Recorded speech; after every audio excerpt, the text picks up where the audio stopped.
Hello, Geneva, and welcome to Officially Speaking. I'm your host, Kevin Starr.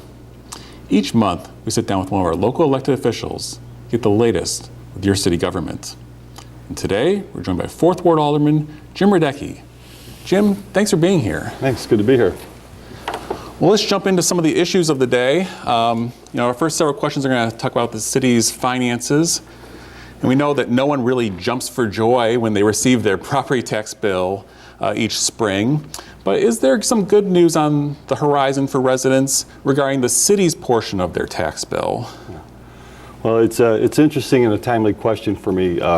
Kevin, as you may or may not know, I'm a local realtor, so I do get a lot of questions about real estate bills and the taxes on the real estate taxes.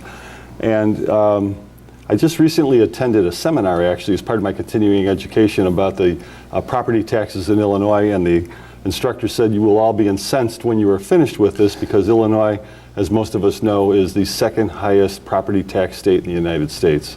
We are only second to New Jersey, and actually for quite some time Illinois was the #1 highest property tax state in the United States. So yeah, there's a lot that goes into it. Our tax base the tax system is a bit complex.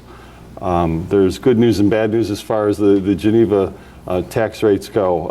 The good news is that when you look at how the tax is calculated, and our taxes are calculated on an ad valorem basis, which means the value of the home.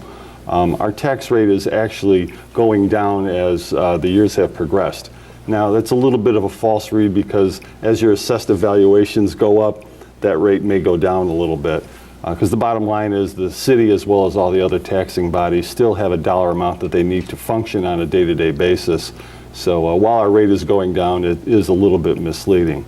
The other thing that's interesting to note of our tax bill, of the total amount, the city portion of the tax bill is only 8%. A lot of people aren't aware of that. The majority of your tax bill locally is for education. It's about 68% right now.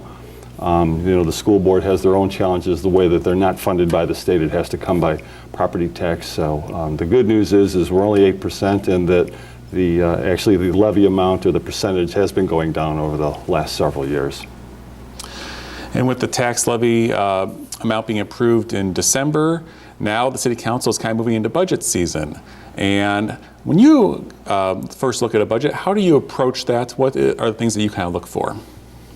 Well, I think it's important to understand some of the basics about the budget before you get into what the schedule is about. And I think some of our viewers might be interested to know a couple of the high-level things with our budget. First, the total budget for the city is about $96 million. That's the 2017-2018 budget that we have going on right now. That's a large amount. 67 million of that, or about 70% of that, is for our utilities, for both water and for electricity.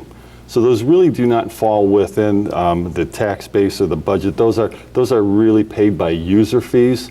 So you kind of take those out, and those utilities function and kind of stand on their own. But it is a big part of an alderman's responsibility, is knowing where those expenditures go and how best to control them.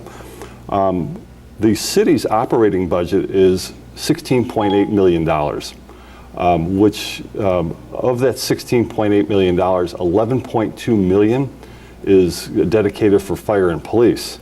So when you take that out, fire and police and fire pensions as well.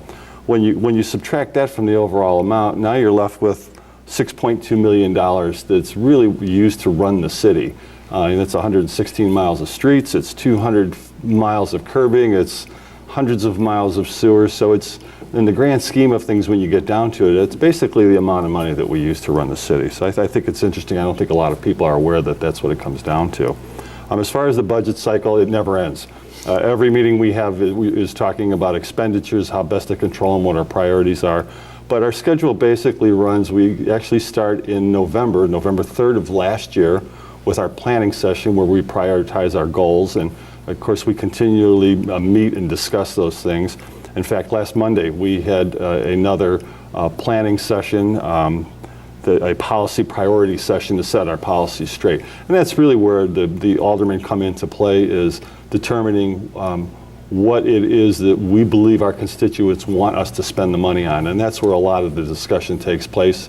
and goes on for quite some time. So, we set the policy and the priority, and then the city staff executes against that. So, but the devil's in the details, and it's a continuous process.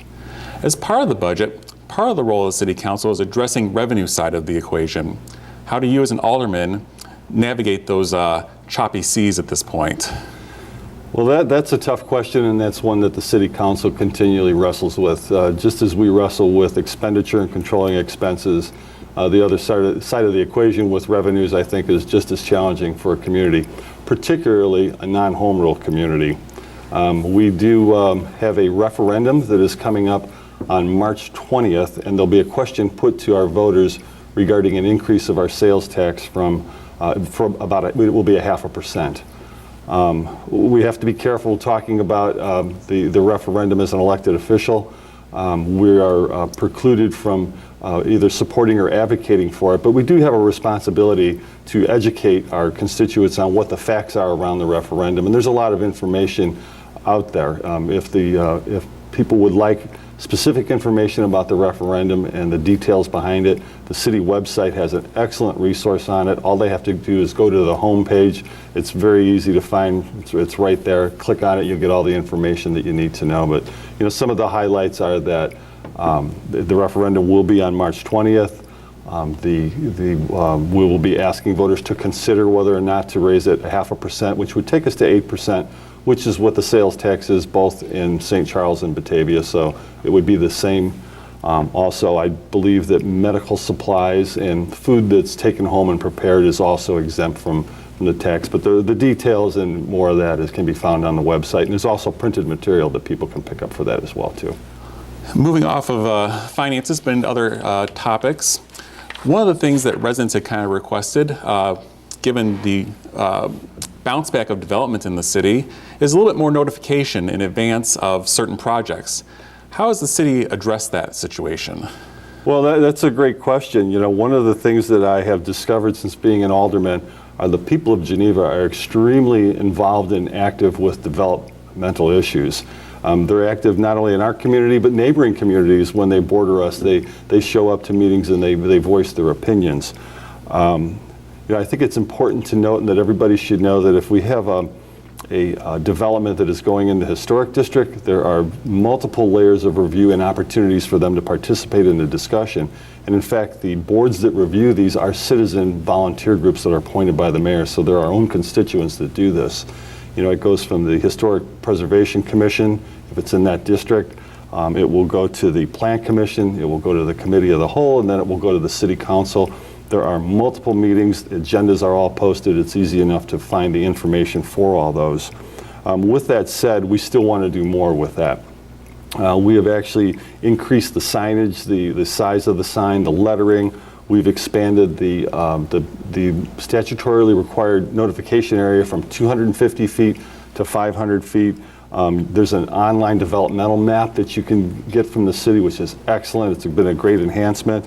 And you can also sign up for updates and get them sent to you directly. So, all in all, we're doing our best, I believe, to notify people because we do know how important it is. We hear from our people. And, I have to tell you that on more than one occasion that my vote or my opinion of a development project has been changed from, some of the input that I get at the committee level and also at the city council level. So our citizens take that to heart, and I think that's one of the strengths in our community. So we should notify them as best we can. One of the projects that's ongoing right now is, and some say a long time coming, is the new welcome signage that's been installed in the city. What's your take on the new signage that's been put in place? Well, that's not one of my strengths probably as far as the aesthetics and artwork of it, and I'm probably gravitate more towards hard spending within a city. But I have to say that I've seen the one that has just gone up out near Brisher Road, and it's beautiful. I think it's well done. It had a lot of input from citizens locally. It was shepherded by a couple of aldermen. Dean Kilberg was involved with it. And it's important. Those are the things that are important. We have a brand and we want to protect a brand. We want to strengthen our brand.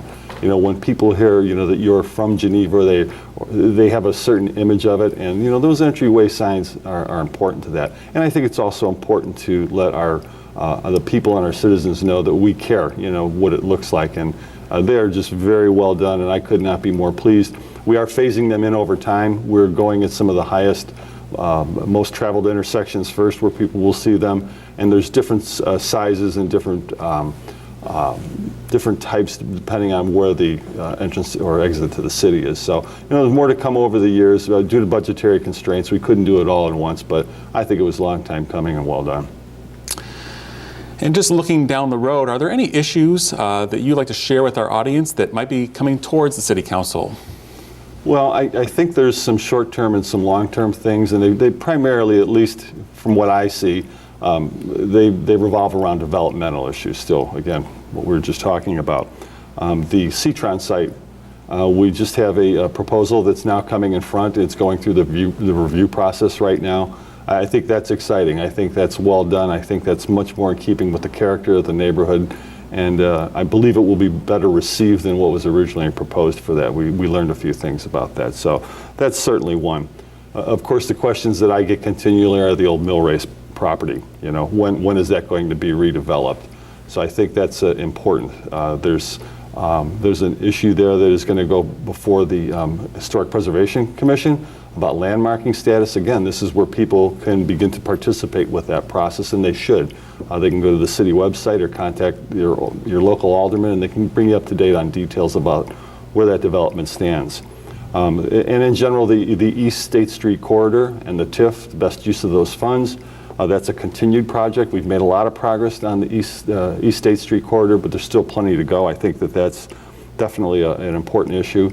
Another thing that we need to address also is some of our zoning does not match up to what our downtown master station plan asks for. It's inconsistent, and we've seen that's posed some issues or delays with the process. So I think that we've been working on it, and I believe that's one of the goals and priorities that we set in our budgetary process, is to clean that up so that we can move at a more efficient pace with getting that done. And then there's a couple of other long-term, and I think things that have a little bit more vision. One that has just come to my mind lately is Randall Road. I think that we need to start thinking in much longer terms with the redevelopment of Randall Road. We've been very fortunate to have stores like the old Gander Mountain has got a new tenant. We have Sports Authority, these big box stores, we have a new tenant going in there. Hopefully we will have a tenant very soon going into the old Dominic's property once there's a little dispute that's being worked on right now. So we've been very lucky, and again, because of our brand and what we do here, we do attract tenants to that. But Amazon's not going away. That's just not going to happen. And what we see is, and what you read about, is that like our 3rd Street shopping district is somewhat Amazon proof. It's an experience, it's a lifestyle. So we should be thinking longer term about what Randall Road really needs to look like 2 years from now, maybe a year, 5, definitely 10. We need to start thinking differently. Should that become our restaurant row? Should it be complement the restaurant business that we have, which is booming right now in Geneva? Should it become housing? Should it be senior housing? Should it become entertainment, theater-type districts, things like that? So I think different uses for Randall Road. And then finally, probably one of the last things, and again, it's long-term, is I believe that our riverfront is underutilized. And I think that we have all types of potential there for entertainment, for leisure activity, all kinds of uses that I don't believe that we're leveraging. One of the best resources that we have, and one of the most beautiful things in our town, is that river. So I think those are probably the major ones. That is all the time we have for Officially Speaking. I'd like to thank Alderman Radecki for his time and insight into our show. Thank you, Kevin. I appreciate your time. It was my pleasure. Thank you. We also thank you for watching. We hope you tune in again next month to get the official word from your local government.